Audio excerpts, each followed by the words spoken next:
Every 4 years, America chooses a president. It's the most exciting event in our nation at the time. The thing that amazes me is the whole process. Suddenly, out of nowhere, candidates pop up, Republicans, Democrats, liberals, conservatives. And then we begin studying them. We put them through the debates, and the mainstream media asks them questions like, stand up, identify yourself, raise your hand if you believe that we came from monkeys. You raise your hand if we believe that the earth is 5,000 years old. What was your favorite color in first grade? Who was your favorite teacher? What was your favorite subject?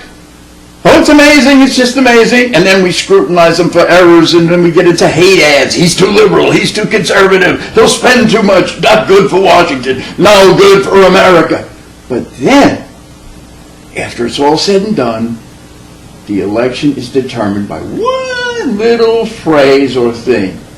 Let's go back to Bill Clinton. Remember this? And when I was in England, I experimented with marijuana a time or two, and I didn't like it, and didn't inhale, and never tried it again. Maybe we should have gone with the guy who inhaled. Inhaled a lot, inhaled everything. Now, 4 years later, we had George Bush, a Yale graduate, against Al Gore, a petrified tree.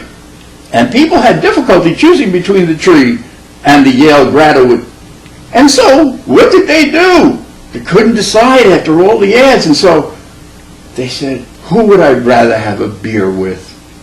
And that's what determined the election. People felt George Bush, a man of privilege from one of the wealthiest, most powerful families in the world, was like them.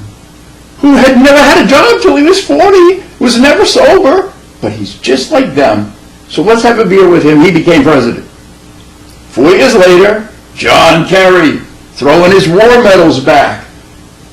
And, oh, we studied him, but what was the phrase that determined the election and gave it to Bush? He was for it before he was against it, and he was a flip-flopper. So let's go with the guy who's always for the wrong thing. That's what happened on that one. Now, of course, 4 years later, we have inexperience. A man with slogans who had no qualifications for the job. Let's try that one. Let's try the guy who's not qualified. And he's got good slogans, I'll tell you. And we elected him. And look at what happened. Now, I really think I could just go to a shopping center, pick a guy out of a car with 2 kids and a wife and an executive job and go, you're president, and we could do better. So America, what are we going to do this year?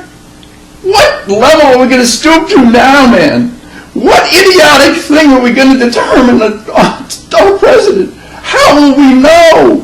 Come on, surprise me. Come up with something. The ugliest, the tallest, the baldest, the one with the most hair, the shortest, the fattest.